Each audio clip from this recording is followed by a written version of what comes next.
Boa noite a vocês. Vocês estão bem? Sim ou não? Sim. Muito bom. E quem não está bem não fala não, né? Isso é uma pergunta que só tem uma resposta. Vamos só recapitular antes, então, tudo aquilo que nós já aprendemos. Isso é didático, eu sou professor formado, então eu preciso fazer isso, senão eu não fico em paz com a minha consciência. No sábado, alguém lembra o que aconteceu no sábado? Nós aprendemos que podemos zerar o cronômetro, ok?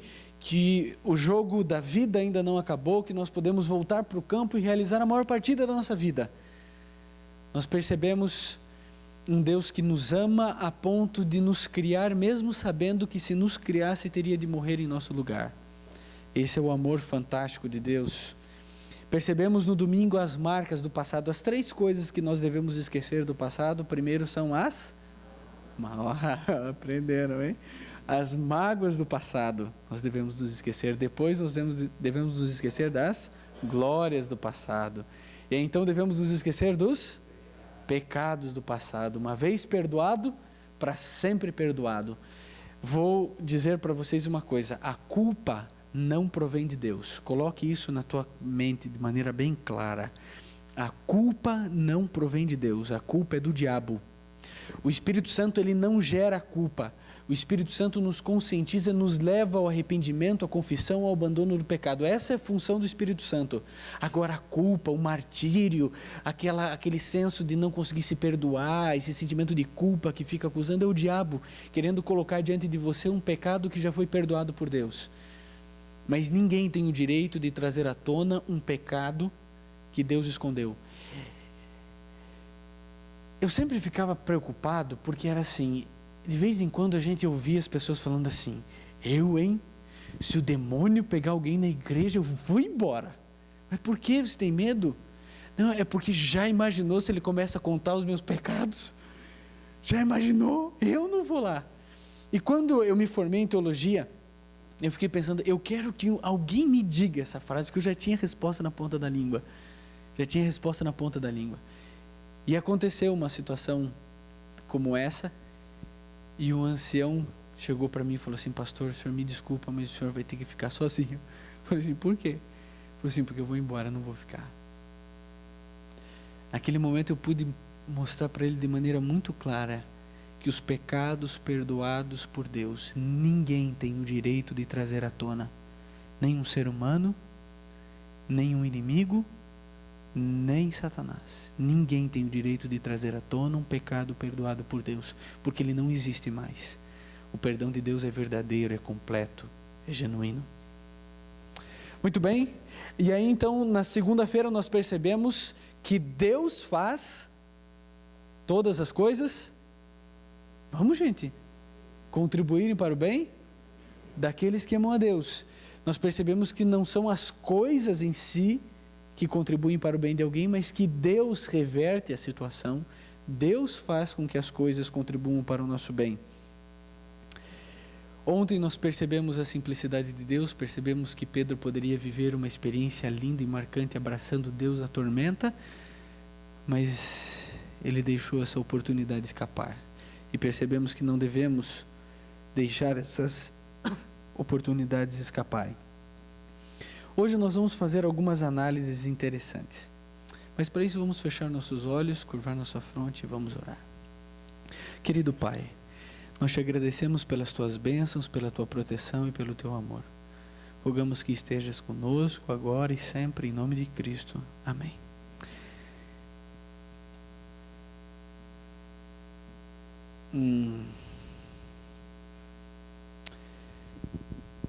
Planos. Você tem planos? Os educadores dizem que nós não podemos executar nada sem antes planejar. É por isso que pedagogos estão sendo contratados aí por essas grandes empresas, as multinacionais, para ensinar os executivos a planejar. Às vezes nós planejamos as coisas de maneira informal, às vezes as sistematizamos. Quais são os teus planos? Qual é o seu planejamento para o futuro? O que você planeja? Eu tenho um planejamento. Meu planejamento é fazer 3 faculdades e aí então partir para o mestrado. Esse é o meu sonho. Não sei se vai se concretizar. Me formei agora na 2ª. Já estou tentando ingressar na 3ª agora. Quais são os seus planos? Esse é um plano acadêmico. E os seus planos emocionais? Casamento, noivado. Você planeja terminar um namoro? O que você planeja? Mas todos nós temos planos. Todos nós temos sonhos. E nem sempre aquilo que nós idealizamos acontece. Eu me lembro de uma propaganda, eu era pequeno, eu devia estar na 2ª série, mais ou menos, e tinha uma propaganda fortíssima, um marketing poderoso da Caloi. Você se lembra dessa propaganda? Eu quero a minha Caloi. Só que eu não queria Caloi, mas eu usei o marketing. Porque era o seguinte, a propaganda dizia o seguinte: olha, coloque no sapato do pai, coloque no paletó do pai, no casaco da tia, e vai colocando, eu quero minha Caloi, mas eu não queria Caloi, eu queria um Autorama. Sabe o que é Autorama, né? Aqueles carrinhos, zum, zum, zum, zum. No Shopping Miller, tinha no piso G3, não funcionava o estacionamento, não precisava, e ali tinha uma pista enorme, era caro, era meia hora, era caro. E eu ia lá e eu não conseguia fazer o carrinho andar direito, era uma frustração, e eu queria ser o melhor piloto de Autorama de Curitiba. E eu tinha então eu pensava assim, eu tenho que ter um desses em casa, porque daí eu treino aqui para poder ir lá e gastar pouco lá, era na minha cabeça. Então eu comecei a escrever, eu quero Autorama, e comecei a falar para todo mundo, eu quero Autorama, quero Autorama, quero Autorama, quero Autorama, quero Autorama, quero Autorama, quero Autorama, quero Autorama, quero Autorama, quero Autorama, quero Autorama. Quem seu nome, como que é? Eu quero Autorama, quero Autorama, quero Autorama. Aquele ano inteiro, da metade do ano para frente, era o Autorama, era o Autorama, era o Autorama, era o Autorama. E os meus pais se separaram desde que eu tinha 3 anos. Não sei se você é filho de pai separado, eu sou. Desde os 3 anos. E o meu pai se tornou um pai de datas. Sabe o que é um pai de datas? É um pai que só aparece em datas. Aniversário, Natal, que mais? Páscoa, e se você tiver sorte, Dia das Crianças. Né? E quando você chega com 11, 12 anos, você já dançou. Porque você não é nem adulto suficiente para fazer algumas coisas que você quer, e nem criança o suficiente a ponto de te darem presente nesse dia. Então é uma situação que ninguém sabe o que o indivíduo é. E o meu pai se tornou um pai de datas, e no Natal a gente já sabia. Era no dia 25, depois do almoço, é que ele chegava com os presentes. Nós estávamos na rua Carlos de Carvalho, onde nós morávamos, e morávamos de frente para a rua, e os 3, né, escadinha, minha irmã mais velha, meu irmão do meio e eu mais novo, e os 3 desde o meio-dia na sacada, esperando o pai chegar, o carro chegar, um Gol azul marinho, feio que doía, chegar com os presentes. E a gente naquela expectativa, e todo mundo sabia na terra que eu queria um Autorama. E quando o carro azul chegou, os 3 desceram, correndo. Né? Nem elevador a gente pegou, a gente desceu em escada, aquela loucura. E quando eu olho para trás, o carro estava abarrotado de presente, abarrotado, nunca tinha visto tanto presente na vida, e eu vi uma caixa desse tamanho, eu falei assim: pai, esse é meu, pai, esse é meu, pai, esse é meu, pai, esse é meu. Ele falou assim: esse é seu. E eu fiquei, eu falei, vamos, aí a gente começou a pegar os presentes, e a gente começou a levar os presentes para cima, e eu falei assim: deixa eu abrir, eu preciso abrir, deixa eu abrir. A minha mãe falou assim: escute, você já cumprimentou o teu pai? Eu falei: oi, deixa eu abrir, mãe, deixa eu abrir, eu preciso abrir, deixa eu abrir, e de tanto perturbar, a minha mãe falou assim: abre menino, e eu era o primeiro, e eu naquela expectativa, e o coraçãozinho meu acelerava, e eu...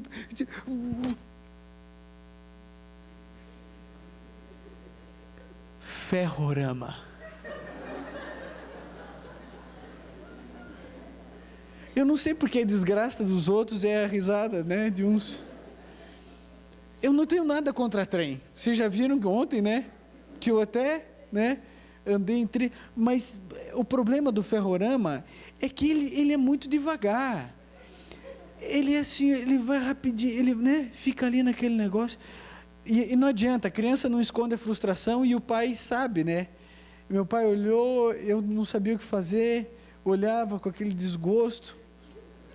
Aí meu pai falou assim: mas esse é o XP400? Eu olhei para ele, tinha túnel, o trem tinha túnel, mas o túnel era tão pequeno que o trem não desaparecia. Metade da frente cobria, quando saía essa metade que ia cobrir a outra. Então nem aquela ideia de o trem desaparecer, aparecer, você só tinha, aí, e tinha os negocinhos, ele subia, descia, e eu, né, não adianta, né, já tinha acabado o meu Natal, já tinha tudo, era a vez do meu irmão agora abrir. E o meu irmão pegou uma caixa que eu falei assim, isso é um sapato. Eu falei, uau, ganhou um bico fino para ir na igreja, ganhou um bico fino. Aí o meu irmão falou assim, não pode ser um sapato, não deve ser um sapato. E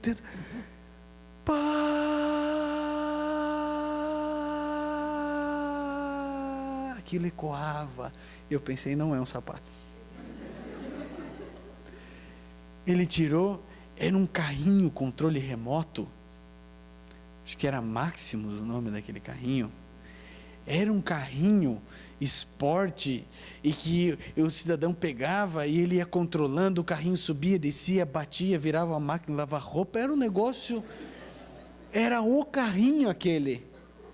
Aí, diante daquela situação, eu olhava para o meu ferrorama, olhava para o carrinho, olhava para o meu ferrorama, olhava para o carrinho, eu cheguei para o meu irmão e falei assim, mano, você sabe que eu te amo, né? Você sabe que você mora no meu coração. E olha, eu vou dizer uma coisa, a prova, se um dia você quiser brincar com o ferrorama, é seu. Aí eu falei assim, não, mas precisa existir remissão na casa de Israel, né?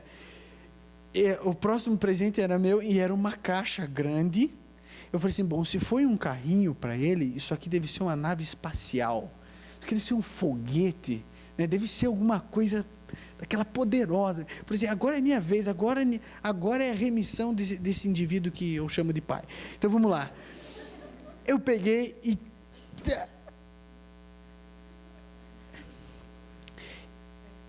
eram gigantões. Sabe o que é um gigantões? Era o seguinte, era um caminhão amarelo ovo. Eu morava em apartamento, era uma escavadeira. Eu fiquei pensando, o que eu vou fazer com uma escavadeira no apartamento? E era um caminhão que ele tinha uma haste que era a marcha. Você colocava a primeira, o caminhão ia, e você colocava a ré, eram as únicas marchas, o caminhão dava ré. E não fazia curva, então você tinha que pegar e virar o caminhão assim, ó. Ele não fazia curva, ele virava de novo. Eu sei que você não sabe o que é um gigantões, porque quando deu problema e o meu pai ligou para a Estrela, falou assim, olha, eu comprei uns gigantões, o cara dava, foi o senhor que comprou? Que eles queriam saber quem é que tinha comprado no Brasil aquilo, né? Era o meu pai, tinha comprado aquilo para o filho, era o meu pai. E aí era a vez do meu irmão.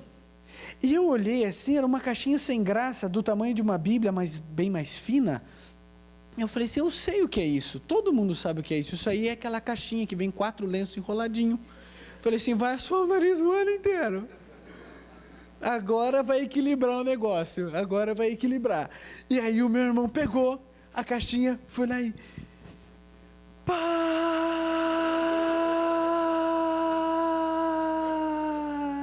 E eu pensei, não é um lenço. Gente, era 1982. Era um relógio digital. Primeiro que era digital. O único relógio que a gente tinha era aquele que quando a gente foi no Parque Barigui comprar maçã do amor, vinha aquele do Mickey que você girava o ponteiro com o dedo. Era um relógio digital. Eu já fiquei olhando. Ele tinha calculadora e o mais interessante era que em 82 tinha um plug que saía um fone e o relógio era um receptor de rádio. Eu fiquei olhando aquilo sem entender muito bem por que aquilo acontecia na minha vida. Eu não tinha essa concepção ainda de pecado, né? Essas coisas, eu só não entendia porque tanto sofrimento para um único ser. E naquela situação, naquelas circunstâncias, eu já não sabia mais o que fazer, e aí eu entendi o que estava acontecendo. Eu estava abrindo primeiro. Se o meu irmão abrisse primeiro, ia daí inverter o problema, né? Pronto, resolvido. E aí então, porque assim, aí eu comecei a ficar preocupado, porque acabaram-se os presentes brinquedo, e começaram os brinquedos roupa. Eu vou falar uma coisa, você que é pai, fazer um apelo para você aqui. A criança, ela não quer ganhar roupa. Eu sei que é importante, eu sei que é necessário, eu sei que você quer aproveitar a data, mas assim, sempre tem uma tia que dá uma calça jeans para você, né? Sempre tem alguém que, depois que cresce, quer ganhar roupa, mas antes não, é brinquedo, não é brinquedo. Ele está no lúdico ainda, ele quer brincar, ele quer imaginar, é isso que precisa. Mas daí começou a sessão de roupa, e aí eu falei, Reinaldo, abre você primeiro. E o meu irmão pegou, abriu, ficou feliz, era uma camiseta regata, era importante, né, para mostrar os músculos, né, eu com 8, ele com 10, para mostrar os músculos, e na camiseta branca dele tinha 3 caminhões, assim, uma Scania, um Volvo, uma Mercedes, assim, né, de macho, né, negócio forte. Eu falei assim, agora é minha vez. Falei que ele abriu primeiro, o meu deve ter sei lá, uma águia, né? Deve ter um negócio assim. E eu abri, primeiro que já era azul bebê. Sabe aquela tarja do uniforme da escola adventista? Daquela cor. Aquela cor é boa, hein? Aí, mas eu vi era regata. Menos mal, já é regata. Aí eu abro a estampa, Tom e Jerry.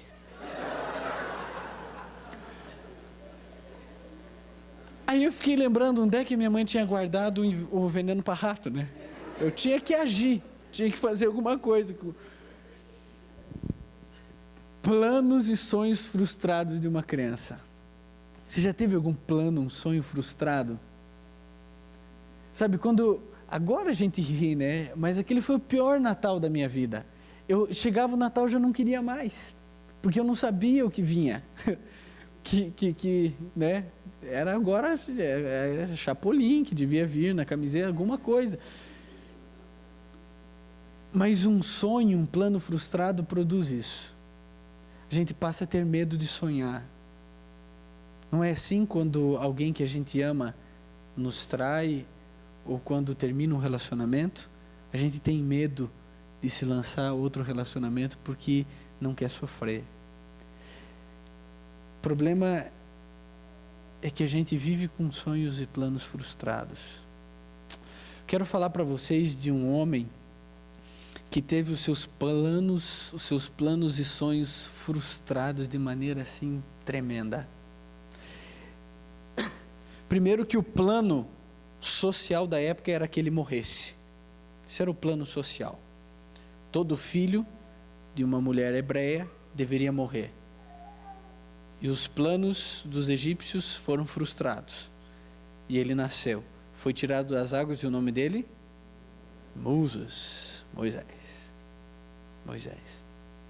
Moisés, então, vocês conhecem bem a história, ele foi criado até os 12 anos pela sua mãe biológica, e aí, então depois entregue a filha de Faraó, e toda a perspectiva era de que Moisés viesse a ser o que do Egito? Faraó. Por quê? Porque Moisés era um presente de quem? Do Nilo. E o Nilo era adorado como Deus. Aliás, até hoje, a frase da antiguidade que né, vive até hoje é que o Egito é um presente do Nilo. E eles adoravam o Nilo como Deus. E quando aquela criança surgiu, a filha de Faraó entendeu que o Nilo, Deus Nilo, estava dando para ela um presente, que deveria ser um faraó. E um faraó, na cultura egípcia, é um semideus, e por isso adorado como Deus.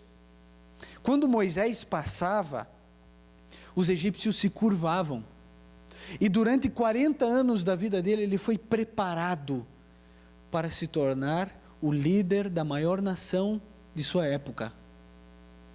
Em todos os detalhes, existia uma preparação.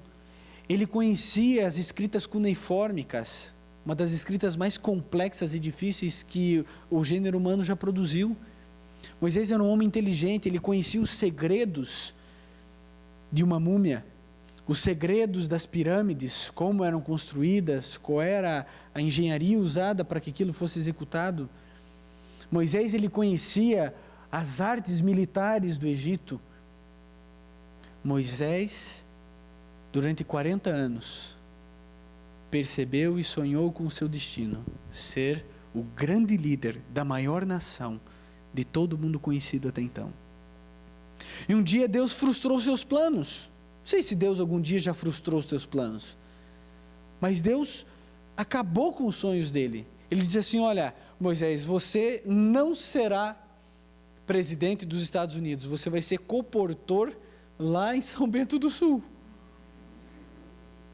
Não, mas tá tudo certo, não, você não será o opressor do meu povo, você será o libertador do meu povo. E Moisés era tão bom de coração, e o Espírito de profecia explica e diz que Moisés, ele só tomou essa decisão porque ele aprendeu desde cedo, aqueles primeiros 12 anos foram fundamentais, escutando e aprendendo da sua mãe, aquilo que ele deveria colocar como princípio na sua vida e temer ao Deus verdadeiro. E porque temia o Deus verdadeiro, ele largou os seus sonhos, os seus planos, para que Deus pudesse tomar conta da sua vida. Só que Moisés não entendeu de que forma Deus queria aquilo. E quando ele viu o primeiro egípcio judiando de um hebreu, ele foi lá e matou o egípcio.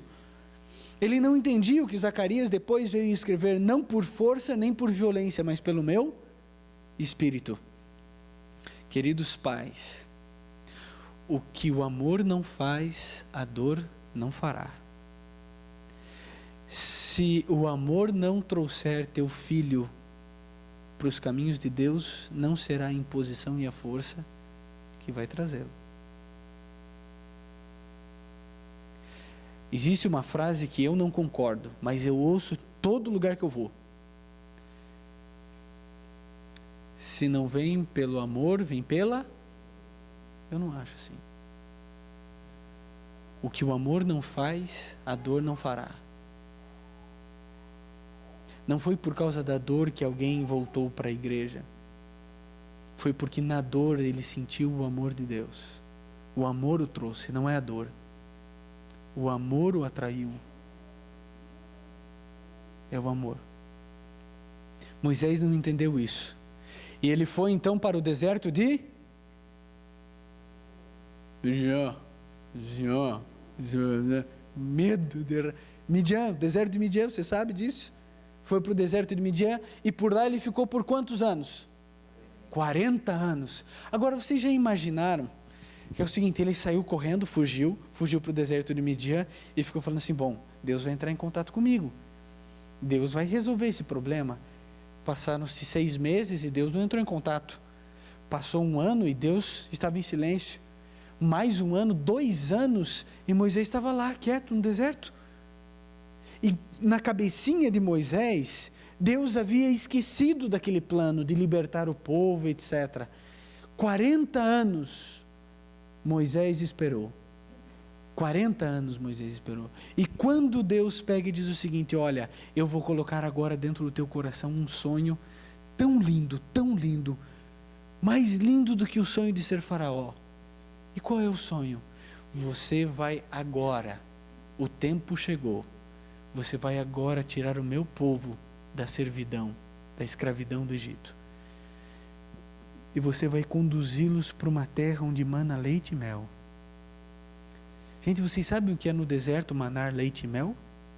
Gente, para manar leite, precisa do quê? De vaca. A vaca precisa comer pastos verdejantes. Uma abelha só produz mel se tiver flor. Esse é o quadro. Um lugar onde mana leite e mel é isso.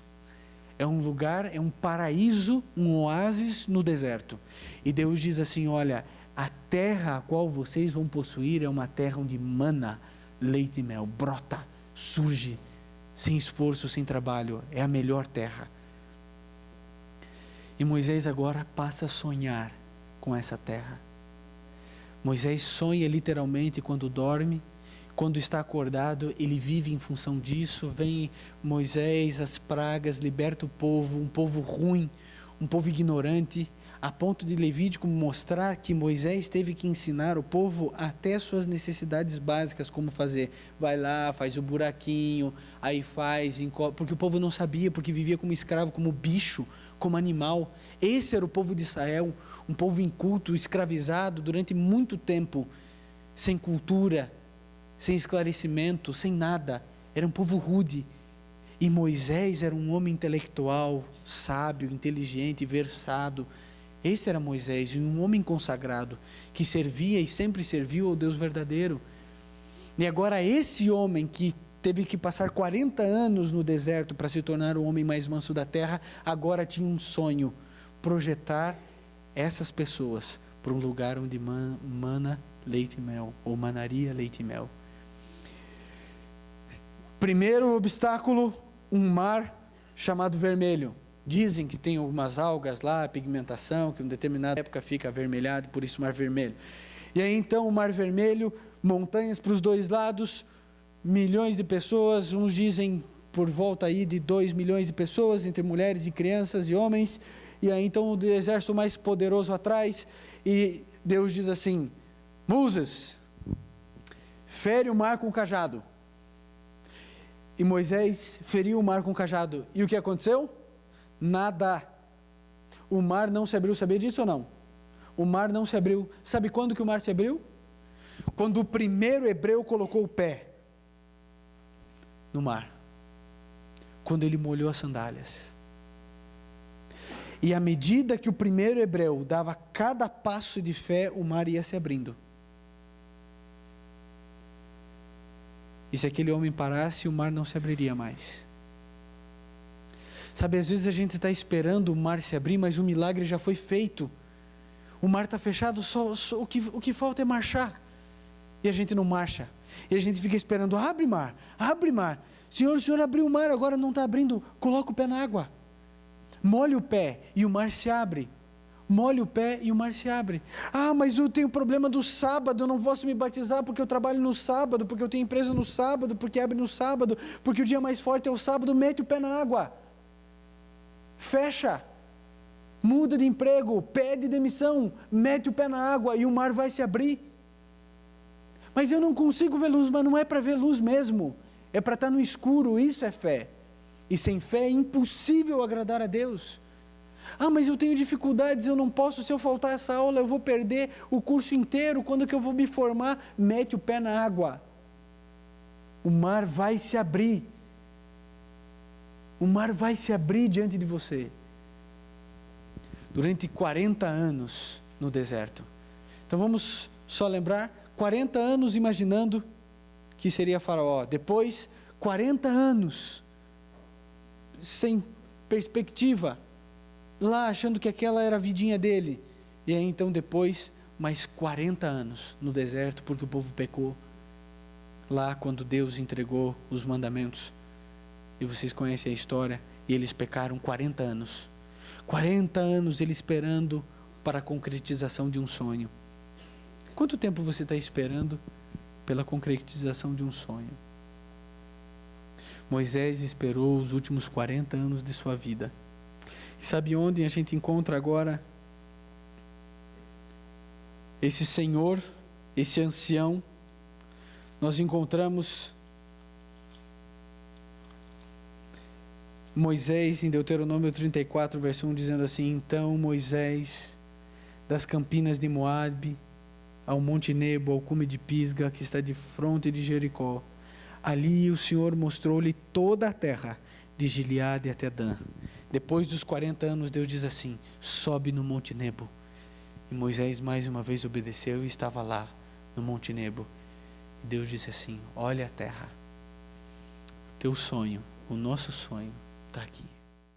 Profeta erguido por Deus para restaurar aquela nação. Vocês sabem que os teólogos dizem que existe uma gangorra espiritual na vida de Israel. Em um momento eles estavam tão perto de Deus que eles gritavam e a muralha caía. Em outro momento eles estavam tão longe que eles sacrificavam os seus filhos para Baal. E essa apostasia, e esse problema, e esse problema, e esse problema. Um momento perto, um momento longe, um momento perto, um momento longe. E nesse momento eles estavam muito longe, em função de um jugo desigual. Acabe se casou com quem? Com Jezabel. E aí está a raiz de todos os males. Faça um estudo sobre o jugo desigual na história do povo de Israel. Você verá que as mazelas do povo de Deus começaram com o jugo desigual. É por isso que Deus é tão claro nesse assunto. É tão específico e transparente. E é por isso que Satanás quer tanto relativizar isso na minha e na sua mente. Não, é Deus que está conduzindo, Deus é que quer usar você. Nada disso. Deus é um só, e Ele não muda, diz a Bíblia, nele não há sombra de variação. Deus não escreveria algo para todos os seus filhos e apontaria um caminho oposto para você. Nem para mim, Deus não faz isso. Acabe, então, começa a se apostatar, se apostatou do Deus vivo e começou a adorar Baal, os Balaíns, e assim foi. E aí então Elias, homem de Deus, se levanta, começa a orar para que não chovesse. 3 anos e meio sem chuva no deserto, você tem ideia do que é isso? Primeiro os pastos começam a secar, depois os animais morrem, depois os idosos morrem, as criancinhas vão morrendo, vai tudo morrendo, vai tudo definhando, e tudo por causa de um homem, Elias. Elias orou para que parasse de chover, e a miséria daquele povo era em função de Elias. Essa era a lógica. Se Elias não tivesse orado e não estivesse orando, a chuva estaria acontecendo, é profeta de Deus. Então quem matou meu filho? Elias. Elias era odiado pelo povo de Israel, era odiado por todos, desde Acabe e Jezabel até o mais humilde do povo de Israel. E aí então, vocês conhecem a história, aparece um diálogo extraordinário. Esse diálogo é lindo na Bíblia, porque aparece então Acabe e Elias dialogando, e então Acabe projeta a culpa de tudo que está acontecendo em Elias e disse assim: és tu, perturbador de Israel. Elias não aceita essa culpa, porque a culpa não é dele. E Elias então responde: olha, rei, a situação é a seguinte: eu não tenho perturbado Israel, mas tu e a casa do teu pai deixaste os mandamentos do Senhor e seguiste aos Balaíns. Desde Adão a gente projeta a culpa. Ah, Senhor, a mulher que me desse, não, a serpente que tu criaste. A gente sempre faz isso. No nosso dia a dia a gente faz isso. Mas eu não tenho culpa, o telefone não funciona, eu não tenho culpa. A gente não quer ter culpa. Elias jogou a culpa, Acabe jogou a culpa para Elias, Elias joga a culpa para quem realmente era culpado. E aí então esse diálogo começa. Olha só o que Elias diz no verso 19, ele diz assim: agora manda reunir-se a mim todo Israel no Monte Carmelo, e traz os 450 profetas de Baal e os 400 profetas do poste ídolo que comem da mesa de Jezabel. Vocês estão percebendo o que está acontecendo? De um lado está o rei de Israel, do outro lado está um profeta, um cidadão mal vestido, maltrapilho, e quem está comandando o diálogo é Elias. O que a gente espera aqui é que o rei acabe dizendo assim: escute aqui, meu amigo, você está pensando que você vai sair vivo desse palácio? E você está aqui me dando ordem para trazer quem? Para trazer aonde? O que é isso? Pode prender, pode matar esse rapaz aí, tortura até a morte. Mas não é isso que acontece, sabe por quê? Porque quando a gente vai em nome do Senhor dos exércitos de Israel, a gente não tem que temer nada nem ninguém. A gente não tem que temer chefe, não tem que temer professor, reitor de universidade, político. A gente vai em nome do Senhor dos exércitos de Israel. Ninguém precisa temer nada nem ninguém. Elias sabe em nome de quem ele fala. E por mais incrível que pareça, o diálogo no verso 20 diz que Acabe convocou todos esses. Obedeceu ao profeta maltrapilho. É isso mesmo. E tem que obedecer. Porque quando Deus fala, se não obedece, Deus manda um raio no meio da cabeça do indivíduo. Por isso que a gente tem que obedecer. E aí o que aconteceu? Todo o povo de Israel lá embaixo, querendo esganar Elias. Claro, meu filho morreu por causa desse homem. Era essa imagem que passava. Você acha que Acabe ficou falando assim, olha, tudo isso está acontecendo por minha culpa, porque eu me afastei do Deus vivo? Ele não falava isso, ele jogava a culpa em cima de Elias, todo mundo com ódio de Elias, os 850 profetas lá em cima no Monte Carmelo. E aí então ele diz assim, olha, até quando vocês vão ficar aí cocheando entre dois pensamentos, de um lado para o outro, é Deus, não é Deus, é Baal, não é Baal? Se Deus é Deus, seguiu, se Deus é Baal, seguiu, acabou. E aí então ele propõe algo interessante, olha aqui, ó, 2 holocaustos, né? Então aqui, ó, vocês vão pegar aqui, vão juntar lenha, vocês vão orar, e aí Baal vai mandar fogo. Se mandar fogo é o Deus verdadeiro, ok? Todo mundo de acordo, ele comandando tudo, todo mundo obedecendo a Elias. Esse é um homem de Deus. E aí então, eles começam a clamar, orar, e a Bíblia diz que eles começaram a se retalhar, sangue para tudo quanto é lado, e Elias de maneira muito sarcástica, dizendo assim, olha, gritem mais alto, porque os deuses de vocês devem estar dormindo. E não aconteceu, o fogo não desceu.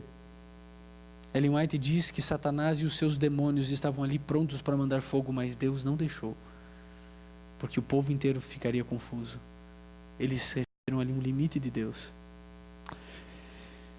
Muito bem. Era a vez de Elias, e Elias resolveu dificultar a situação, olha, me tragam água, você está brincando, 3 anos e meio sem chover, você quer água? Não tem água. Você, eu sei que no palácio tem água, que eu conheço Acabe, lá tem água. Você quer que um copo d'água? Ele falou assim, não, eu quero fazer um rego aqui, vou fazer aqui um negócio, vou cavar bem fundo, vocês vão encher isso aqui de água. Se não desse fogo, Elias ia morrer naquele fogo ali que eles iam colocar naquela lenha. Afogado, né? E aí encheram de água ali o rego e ainda encharcaram a lenha. E Elias orou. E o fogo, diz a Bíblia, que veio, lambeu aquele rego de água e consumiu a lenha. E aí Elias disse assim, pode matar todos os profetas de Baal. E aí o que aconteceu? Aparece na história uma mulher. Ele não teve medo do povo, ele não teve medo dos profetas, ele não teve medo do rei, mas quando Jezabel apareceu, esse homem tremeu. Esse homem tremeu de ponta a ponta. E ela disse assim, que aconteça a mim o que aconteceu aos profetas, se ainda hoje eu não fizer a Elias o que foi feito a eles. E Elias, diz a Bíblia, começou a correr. E ele correu, e sabe quantos quilômetros ele correu? 150. 150 quilômetros correndo, sem Nike no pé. Gente, era sandália de couro. E ele correu, era deserto. E ele correndo 150 quilômetros, chegou uma hora que ele não aguentava mais, não tinha mais forças, e só tinha uma coisa na mente dele, né? Eu tenho que correr de Jezabel, fugir de Jezabel, né? Ele queria pensar em outra coisa, mas tudo que ele pensava começava com a letra J, e ele dava um tremelique, e ele corria para tudo quanto é lado, e chega uma hora, onde ele diz no verso 4, no capítulo 19, ele diz assim, ele mesmo, porém, foi ao deserto o caminho de um dia, chegou e sentou-se debaixo de um zimbro, e pediu para si a morte, dizendo, já basta, ó Senhor, toma agora a minha vida, pois eu não sou melhor do que os meus pais. Elias está aqui, debaixo do zimbro, pedindo, Senhor, eu quero morrer. Moisés está aqui agora, olhando a terra prometida. 2 heróis bíblicos, 2 homens de fé, em 2 circunstâncias diferentes, só que Moisés todo empolgado, já querendo descer para tomar a terra, e Deus diz assim, olha Moisés, eu sinto dizer, mas você vai morrer. Eu, como assim vou morrer? Você vai morrer, sabe o sonho que você tem? Pois é, não vai se concretizar. Como não, Senhor? Eu ia ser faraó, e agora? Não, agora você vai morrer. Então a minha vida foi essa, frustração de planos um atrás do outro. Você vai morrer, eu vou morrer? Você vai morrer. Elias está aqui pedindo a morte, e Deus diz assim, não, você não vai morrer, você vai viver. E aí ninguém entendia nada, Moisés dizendo, mas eu quero viver, mas você vai morrer. E esse aqui dizia assim, mas eu quero morrer, você não, você vai viver. E os planos de Deus eram contrários ao que eles queriam. E aí então, eis que Moisés morre, eis que Elias é alimentado, e aí então ele vive. E sabem o que aconteceu? Os planos e os sonhos de Deus foram melhores e maiores do que aqueles sonhos e planos que Moisés e Elias tinham para a vida deles. Moisés já é um senhor de idade que iria passar o resto da sua aposentadoria em uma cidade em que manava leite e mel, mas que estava envolta de pecado. E Deus tinha outros sonhos para ele, porque o livro de Judas nos diz que Jesus veio e ressuscitou a Moisés e o levou para Canaã celestial. Elias, que queria morrer, subiu ao céu e não passou pela experiência da morte.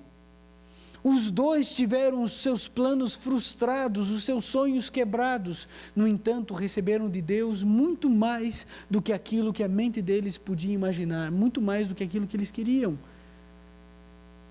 Os planos e os sonhos de Deus sempre são melhores do que os nossos. Sempre são melhores. Onde estão Moisés e Elias agora? Os dois estão no céu. Nenhum deles esperava por isso. Nenhum deles. Sabe onde nós encontramos Moisés e Elias? Mateus, no capítulo 17. Ali nós encontramos a cena do Monte da Transfiguração. E no versinho 1, 2 e 3 diz assim: 6 dias depois tomou consigo Jesus a Pedro, a Tiago e João, e os levou em particular para um alto monte. Ali ele foi transfigurado diante deles. O seu rosto resplandeceu como o sol e as suas vestes se tornaram brancas como a luz. E então lhes apareceram quem? Moisés e Elias.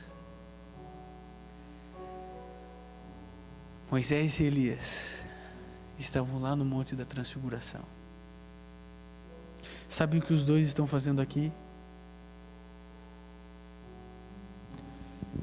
Alguns teólogos dizem que Moisés representa aqueles que morreram e que haverão de ressuscitar no último dia. E que Elias estava representando uma outra classe de pessoas, daqueles que não passarão pela experiência da morte. Mas eu não posso aceitar e acreditar que eles estavam aqui apenas em uma missão de teatralização. Eu não posso imaginar que eles saíram do céu simplesmente para representar duas classes de pessoas. Sabem por que Moisés e Elias estavam aqui nesse momento no Monte da Transfiguração, quando o rosto de Jesus foi transfigurado e a divindade de Cristo porejou por ele e alcançou o coração, a mente e a visão dos discípulos? Porque aqui Moisés e Elias eram os únicos capazes de projetar força ao Filho de Deus. Claro, porque Jesus Cristo ainda não havia morrido. Isso significava que Moisés e Elias não tinham o direito legal de estar no céu. E agora o diálogo de Moisés e Elias junto com Jesus era o seguinte: Jesus, não fale agora. Você não pode falhar, você tem que ir até o fim, porque se o Senhor falhar, nós teremos de voltar à sepultura. Porque o salário do pecado é a morte, e nós dois pecamos, nós estamos de maneira ilegal, clandestina no céu. Nós não deveríamos estar lá, o Senhor precisa vencer. Nós sabemos o que é ser um ser humano. Nós sabemos o que é a força de uma tentação, nós sabemos o que é poeira e comer pó. Nós sabemos o que é passar fome. Nós sabemos o que é ser humilhado, o que é se sentir sozinho. O Senhor precisa vencer. O Senhor não pode desistir agora. Moisés e Elias estavam lá no Monte da Transfiguração, implorando ao Pai que continuasse firme. Deus tem outros sonhos para você. Deus tem outros planos. Os planos e os sonhos de Deus são maiores do que os nossos. Porque os teus pensamentos não são os meus pensamentos. Porque os meus sonhos não são os vossos sonhos. Eu vou repetir o que eu já disse ontem. Quando você foi idealizado no coração de Deus, Ele não deixou você nascer para que você vivesse qualquer coisa. vou colocar no mundo. Quando você foi projetado no coração de Deus, Deus traçou um sonho para você. E esse sonho de Deus, ele é tão perfeito, que é o único lugar onde você vai encontrar um pouco de felicidade nessa terra, é nesse caminho que Deus traçou para você. É o único. Se você se desviar para a esquerda ou para a direita, você vai ser infeliz.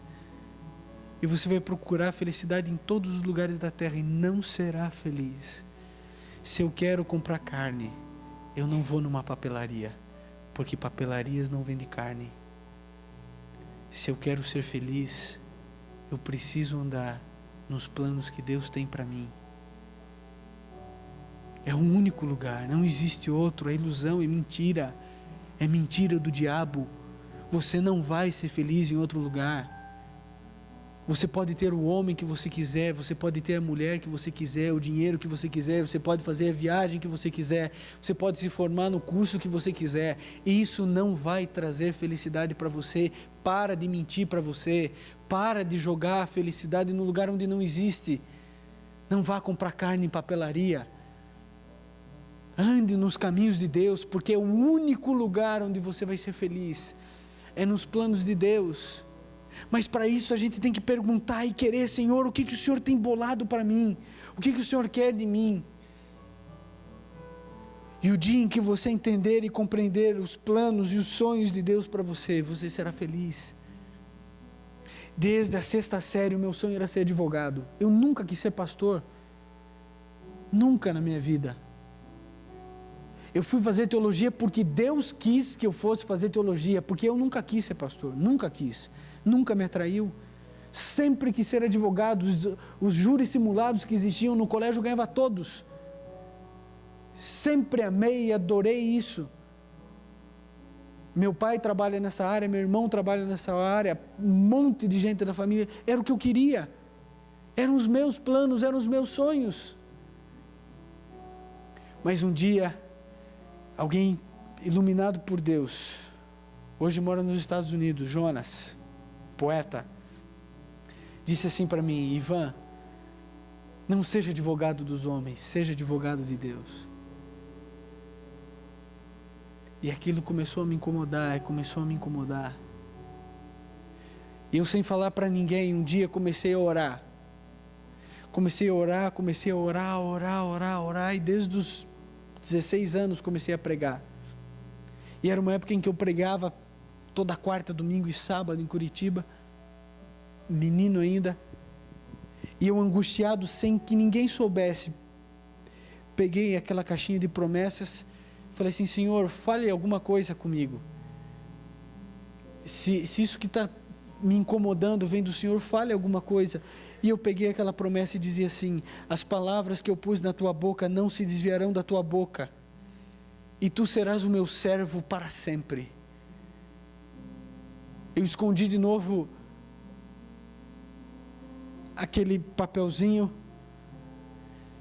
Uma semana depois, fui pegar o papel, peguei o mesmo papel. Esperei mais um mês. Peguei o papel, de novo mesmo. Comecei a orar e num dia, numa quarta-feira, na hora do recreio, todos saíram para o recreio e eu fiquei sozinho na sala orando. E sem mais nem menos, o professor de religião se aproximou de mim e colocou a mão sobre o meu ombro. Eu estava orando em silêncio e ele disse assim: por que você está angustiado? Vai fazer teologia? Não é isso que Deus está falando para você? Vai fazer teologia, piá.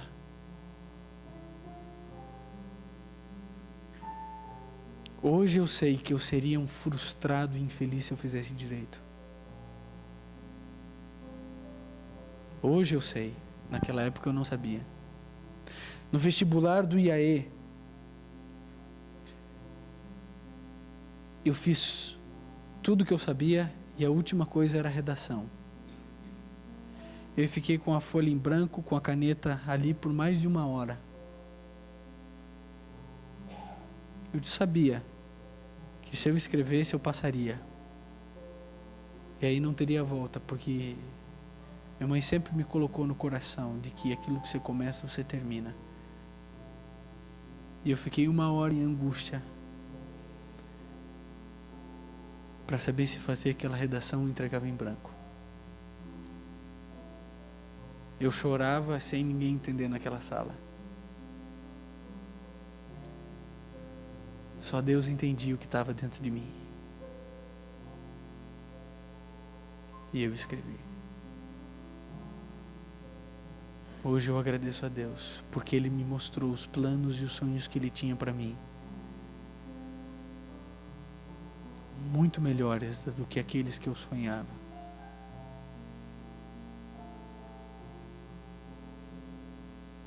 Será que você não precisa ouvir um pouquinho Deus falando qual é o plano que Ele tem para você? Moisés descobriu o plano que Deus tinha para ele quando tinha 120 anos. Deus poderia ter dito para Moisés desde o início: olha, Moisés, fica tranquilo, você vai morrer e eu vou te ressuscitar, você vai para o céu antes de todo mundo. Vou te apresentar um amigo chamado Enoque. Mas ele não falou. Deus revela as coisas certas no momento certo, na hora certa. Você tem algum plano frustrado? Algum sonho não concretizado? Deposita nas mãos de Deus. Ele tem outros sonhos melhores e maiores do que aqueles que você sonha para você. E o sonho mais lindo que Deus tem para você e para mim é um lugar que nós chamamos de céu. Esse é um lugar. Torno a dizer para vocês, não importa o lugar, não importa o lugar da mesa, não importa a coroa, não importa se eu vou participar dos 144 mil, se eu não vou, não importa se eu serei o menor de todos ali, o importante é estar lá, o importante é estar lá. Eu vou fazer um apelo bem específico hoje, diferente de todos os que eu fiz até agora. Enquanto a música estiver sendo cantada pelo Marcelo, eu quero orar com aquelas pessoas que querem descobrir o plano que Deus tem para a vida delas, porque até hoje não entenderam nada. Até hoje está tudo confuso, vai vivendo do jeito que aparecem as coisas. Eu quero orar por você, para que Deus abra os teus olhos, para que Deus revele para você os planos lindos que Ele tem para você desde antes de você nascer. Mas para isso eu quero você aqui pertinho de mim. Eu vou estar orando para que você venha aqui. Não é um apelo para todas as pessoas, é um apelo para aqueles que querem entender. Senhor, me diz o que o Senhor quer de mim. O Senhor me trouxe para esse mundo. O que o Senhor quer aqui de mim? Como o Senhor quer que eu ande? Eu digo para vocês, essa oração revela planos, revela caminhos. Assim como o anjo do Senhor foi e te acordou, Ele vai revelar para você o sonho e o plano que Ele tem para você. Você crê nisso? Você crê que o sobrenatural, ele é muito mais próximo de você do que você imagina? Que Deus pode mostrar isso para você? Deus pode. Eu vou estar orando para que você venha aqui orar comigo.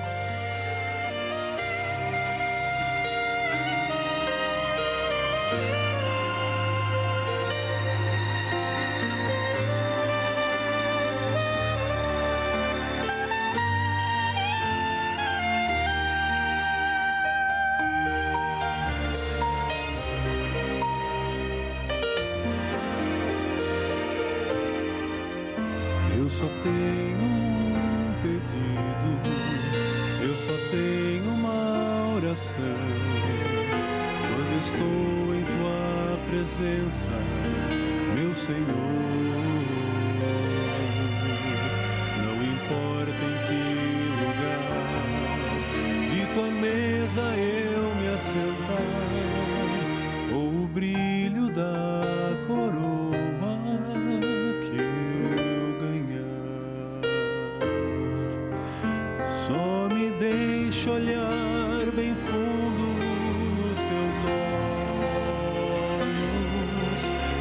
seja fulminado em teu olhar,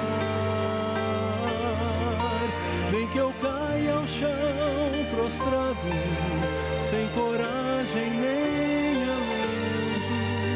Não importa, estou olhando pro meu mestre.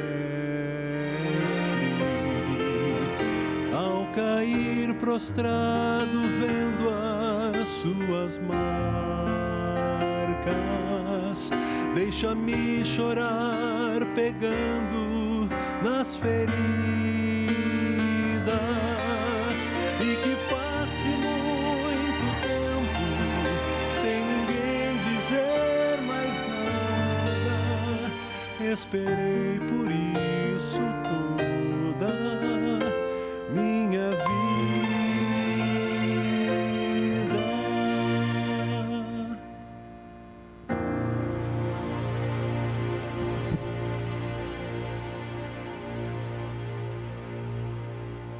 Pois os meus pensamentos não são os vossos pensamentos, e os vossos caminhos não são os meus caminhos. Assim como os céus são mais altos do que a terra, assim são os meus caminhos mais altos que os vossos caminhos, e os meus pensamentos mais altos que os vossos pensamentos. Eu acho que a pessoa que está do seu lado está precisando de um abraço. Você pode abraçar ela um pouquinho?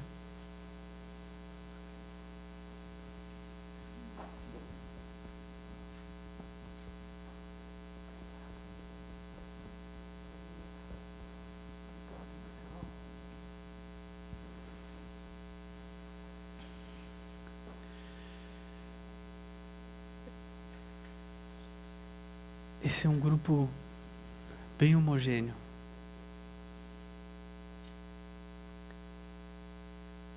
Porque você está dizendo assim: Senhor, estou meio perdida. Estou precisando de uma luz. Estou precisando de um caminho. Não sei muito bem por onde andar. Tenho decisões a tomar e não sei como fazê-las. Mas sabe, quando a gente olha nos olhos de Cristo, as coisas se abrem. Olhe para Cristo. Ele vai mostrar aquilo que você não entende. Toda a tristeza que preenche teu coração, Deus tira, Deus mostra, Deus perdoa, Deus salva, porque esse é o Deus que servimos. Um Deus que não quer outra coisa a não ser nos levar de volta para casa, porque isso aqui é muito ruim. A gente está muito longe daquilo que Deus tem planejado.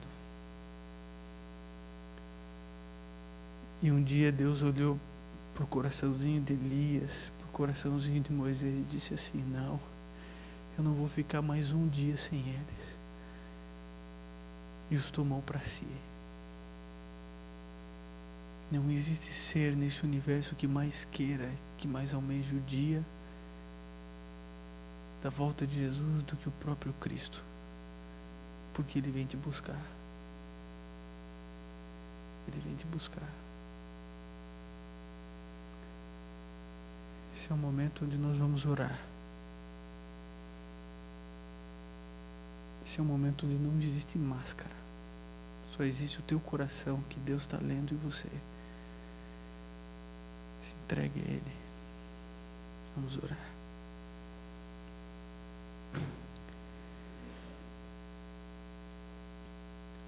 Querido Pai,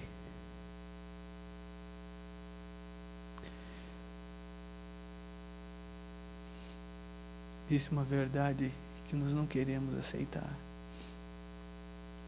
mas nós somos escravos do pecado. Não temos forças contra ele. Queremos o pecado, vivemos o pecado. E, ó Deus, por vivermos nesse mundo complicado, nós não sabemos o que o Senhor quer de nós, como vivenciar os seus planos. Vivemos perdidos dentro de nós mesmos. Não encontramos respostas para as nossas perguntas, sofremos. Zanzamos de um lado para o outro, de uma expectativa a outra, de um sonho a outro e continuamos vazios. Estamos na igreja, racionalmente sabemos que aqui é o melhor lugar, mas talvez aqui muitos ainda não tenham entendido o que é nascer de novo, o que é viver para Cristo, o que é viver em Cristo, o que é deixar de viver e permitir que Cristo viva nele. Quando isso, ó Deus, acontecer, nós perceberemos, talvez um pouco melhor, os teus planos e os teus sonhos para nós. Ajude-nos a entendê-los. Ajude-nos a compreendê-los. E que um dia possamos olhar bem fundo nos teus olhos. Em nome de Jesus. Amém. Que Deus abençoe você.